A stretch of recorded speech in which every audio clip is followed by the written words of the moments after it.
Dan ini yang mencuat ke apa? Ke permukaan ya. Yang nggak mencuat di daerah-daerah tuh banyak saudara. Karena saya ini memang dianggap apa oleh orang, setiap ada aliran baru ada saja yang lapor ke saya. Kalau di Jember itu, di mana ada aliran, itu ada yang datang ke rumah. Ada apa, Kiai? Di sana ada gini. Saya pikir saya ini polisinya atau apa gitu. Tapi maksudnya minta saran kan, minta masukan. Tapi biasanya saya ngajak NU, biasanya saya urus. Kawan-kawan di NU saya ajak untuk turun. Karena menjaga akidah Ahlus Sunnah wal Jamaah. Ini perlu dijaga. Jadi aliran ini memang banyak. Dan ini aliran-aliran ini ya harus kita kembalikan ke dalam Ahlus Sunnah wal Jamaah. Dengan segala cara kita jaga, kita pertahankan. Ini aliran-aliran. Nah, karena aliran-aliran ini, banyak aliran-aliran ini, kadang para dai ceramahnya terpengaruh. Kok terpengaruh? Nanti ada ghufran, semua dai ceramahnya tentang ghufran di mana-mana. Sampai yang enggak dengar itu bingung, siapa ghufran ini? Saya sendiri juga bingung dulu. Sebenarnya di grup-grup WA para kiai, para asatid, sejak sebelum Ramadan sudah disinggung-singgung mama ghufran. Mama tapi kok laki-laki? Biasanya kan mama ini kan perempuan kan. Mama Dedeh misalnya. Tahu mama siapa? Ini kok apa? Gak paham dari dulu. Baru kemarin-kemarin mungkin 3 mingguan ini baru ngerti. Oh ini mama ghufran maksudnya. Nah, dan ini ya, ini apa namanya ya, ini kadang-kadang para dai. Nah, lagi yang juga ya, para dai ini juga perlu paham, mengetahui karakter masyarakat kita. Karakter masyarakat kita, masyarakat Melayu, ya Indonesia, ini bagaimana? Karakternya itu masyarakat kita ini mudah percaya sama orang. Dan itu karena masyarakat kita ini lugu-lugu, hatinya baik dan mudah berbaik sangka.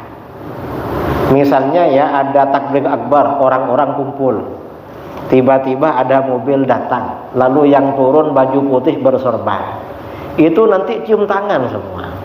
Setelah cium tangan, mereka tolah-toleh, siapa? Sama-sama gak tahu siapa itu.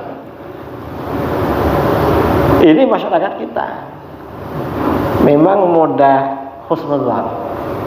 Nah, kemudian ini karakternya ya, dan ini karakter yang baik, karakter yang positif. Cuma kadang-kadang dimanfaatkan memang. Gimana? Karena masyarakat ini senang sama simbol-simbol, akhirnya orang walaupun nggak punya kualitas, simbolnya yang diutamakan.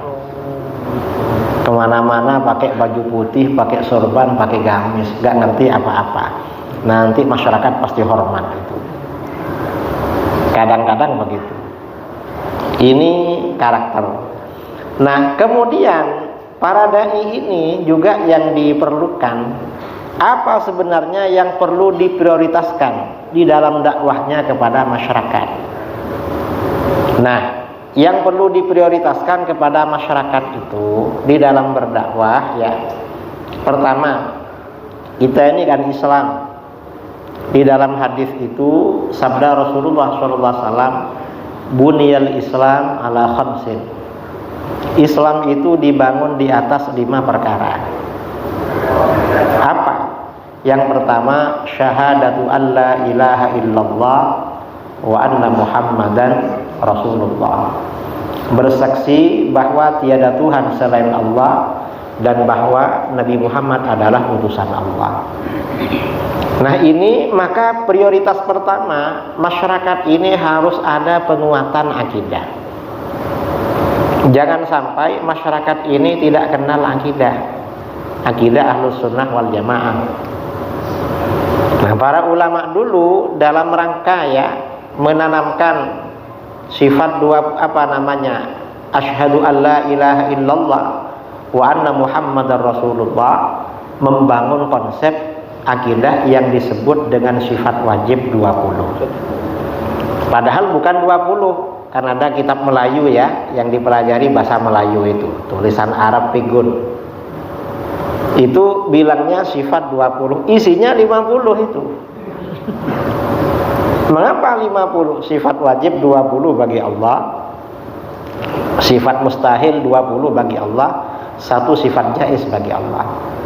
Lalu 4 sifat wajib bagi para rasul, 4 sifat mustahil, satu sifat jaiz, 50. Mengapa dibilang 20? Kalau dibilang 50, masyarakat angkat tangan, masyarakat, wah banyak sekali nih, seket dikira. Kalau 20, ndak, iki 20 ae gitu. Ini 20. Wah, kalau 20 masyarakatnya siap. Isinya 50 itu. Memang harus seperti itu, jangan diberatkan sama orang. Jadi memang sifat 20, dan ini perlu ditanamkan. Mengapa perlu ditanamkan? Masyarakat kita sekarang ini rongrongan dari pikiran ateis. Itu luar biasa, apalagi era media sosial. Mengajak gak percaya kepada Allah. Ini ada. Lalu kemudian di media sosial ya, menyebar ajakan gak percaya pada hari kebangkitan dari alam kubur, ba'ats, hari kiamat. Ini ada juga. Dan ini para asatid ini juga perlu menyiapkan, terutama masyarakat perkotaan. Syahadat ini maknanya syahadat. Kemudian setelah asyhadu an la ilaha illallah, lalu asyhadu anna Muhammadar Rasulullah. Nabi Muhammad adalah utusan Allah. Nah, untuk menguatkan Nabi Muhammad adalah utusan Allah, para ulama bikin tradisi Maulid Nabi, Isra Mi'raj. Itu sebenarnya kan agar masyarakat ini kenal Rasulullah. Mengapa ada maulid? Agar kita kenal dengan Rasulullah. Kalau gak ada maulid, gak ngerti siapa Rasulullah. Saya dulu pernah ditanya seorang kepala desa. Orang kepala desa tanya pada saya, Kiai, apa? Rasulullah dengan Imam Syafi'i lebih dulu siapa? Nabi Muhammad itu dengan Imam Syafi'i siapa yang lebih dulu? Nah, kenapa? Katanya ini agamanya Rasulullah, kok ikut Imam Syafi'i? Saudara jangan mengira di Jambi gak ada orang yang gak tahu seperti itu. Ya mungkin ya sampeyan anaknya, keluarganya mungkin tahu, tapi kalau masyarakat yang kerjanya cuma cari getah karet, kemudian apa, narik sawit, berondol sawit, jangan dikira tahu semua itu. Makanya ini dibikin acara maulid, orang tuh biar kenal Rasulullah SAW. Setelah saya terangkan, lah Imam Syafi'i itu pengikutnya Rasulullah, lebih dulu Rasulullah. Loh, kalau dengan Imam Ghazali lebih dulu siapa katanya? Saya dulu gak punya pikiran, ada masyarakat gak tahu kalau imam-imam itu lebih dulu Rasulullah. Setelah pulang itu baru ngerti, kok ada ya orang bertanya begini.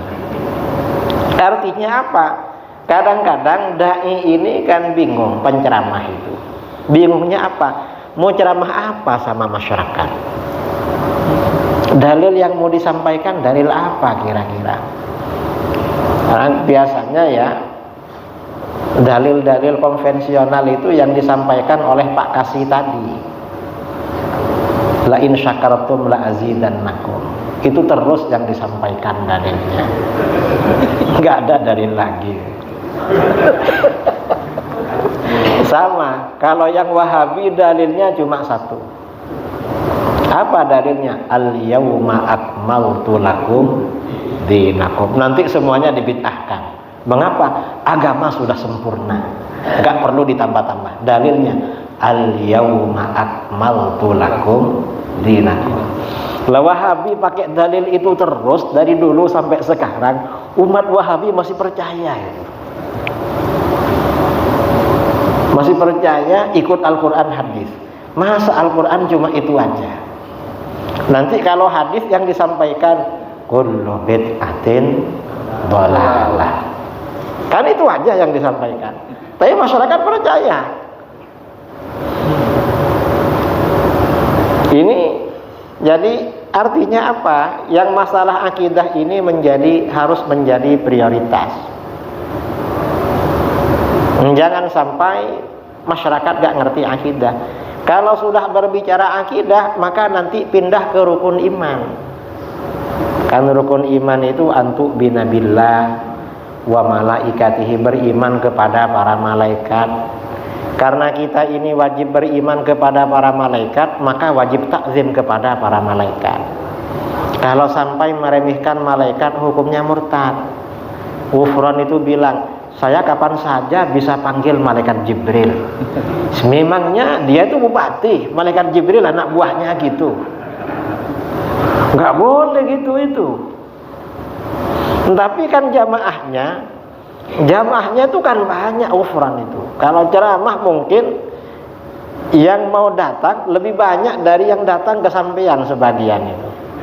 Coba lihat di videonya ya, bandingkan kalau kita ceramah, banyak mana sama yang datang ke ceramahnya Ghufran.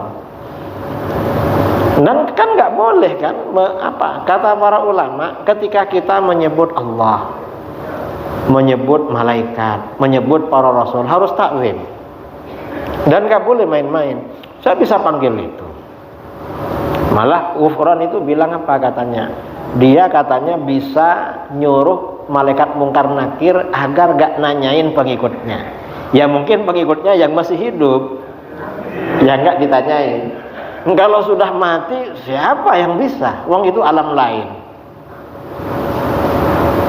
Kan nggak boleh. Wa malaikatihi wa kutubihi, lalu beriman pada kitab-kitab Allah, wa rusulihi, para rasul Allah, wa bil yaumil akhiri, hari akhir, wa bil qadri khairihi wa syarrihi min Allah. Ini rukun iman. Dan ini perlu diterangkan juga kepada masyarakat agar masyarakat itu tahu. Kemudian yang kedua, rukun Islam yang kedua, wa iqamus shalah, dan mendirikan sholat. Maka yang kedua ini mendirikan sholat. Sholat ini juga perlu disampaikan terus kepada masyarakat. Kalau sudah berbicara sholat, maka bagaimana tugas para dai? Masyarakat ini harus mampu memperbaiki bacaannya dalam sholat. Dan hanya bacaannya, bukan hanya bacaannya, tetapi juga bacaan Qur'annya. Saya ini ada orang ya laporan pada saya, ada ibu-ibu lah punya jamaah ibu-ibu belajar Quran. Dan ini jamaahnya ya sudah punya anak-anak. Di tes baca bacaan sholat itu gak ada yang fasih, gak ada yang betul. Satu jamaah, lain Al-Qur'annya. Lalu ditanya, ibu-ibu kalau sholat subuh baca kunut apa enggak? Enggak baca ustazah. Loh kenapa enggak baca? Apa ikut Wahabi? Enggak ikut, memang enggak hafal katanya. Memang enggak hafal kunut. Ini sholat. Jadi sholat ini memang perlu ditekankan. Kalau perlu ya para dai ini memfasilitasi gimana sekiranya masyarakat kita bacaan sholatnya bagus, bacaan Fatihahnya bagus. Karena hasil survei IIKI, Institut Ilmu Al-Quran di Jakarta, tahun 2023, masyarakat kita yang buta Al-Quran itu hampir 80%. Yang nggak bisa baca Quran, nggak bisa. Ya mungkin yang bisa, yang biasa dibaca. Apa yang biasa dibaca? Kalau sholat Fatihah, rakaat pertama Qul ya, yang kedua Qul hu. Yang bisa, mungkin itu. Dan ini persoalan bagi kita. Jadi masyarakat ini ya memang di dalam kita berdakwah ini, gimana sekiranya sholatnya bagus. Setelah akidahnya bagus, gimana sekiranya sholatnya bagus. Karena kadang-kadang para dai ini, para dai ya, karena saya juga sering jadi konsultan para dai. Kawan-kawan saya yang berdakwah, yang ceramah sering nelpon. Apa Kiai? Punya cerita baru katanya. Minta kisah-kisah, cerita-cerita untuk disampaikan pada orang. Ini kok mikir cerita terus. Masyarakatnya sudah betul enggak sholatnya? Sudah betul enggak bacaan sholatnya? Kan masih banyak cara wudhu masyarakat kadang-kadang tidak betul, ya. Cara berwudhu itu kadang-kadang yang dibasuh mukanya cuma depan, yang di sini di bawah gak dibasuh. Kadang-kadang yang ibu-ibu, terutama anak-anak yang kuliah atau yang lagi ngantor, pada waktu berwudhu make upnya itu tidak dibersihkan dulu. Saya sering jumpa. Jadi pada waktu berwudhu masih cantik, make upnya nggak bersih, kan nggak sah. Ini banyak nggak tahu juga. Jadi memang kita ya di dalam berdakwah itu, para dai itu harus punya misi yang jelas. Punya misi. Artinya apa? Agar memang menjadikan masyarakat ini akidahnya bagus, sholatnya bagus.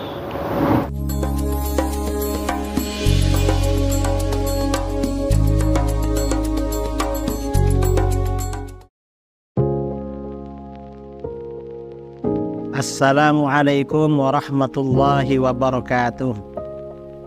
Saudara-saudara kaum muslimin dimanapun Anda berada, di seluruh Indonesia maupun di luar negeri, perkenalkan saya Al-Fakir Muhammad Idrus Ramli mengajak saudara-saudara sekalian untuk menyisihkan sebagian hartanya sebagai donasi bagi program peduli pendidikan yang dikelola oleh LAS, Lembaga Amin Zakat Sidogiri.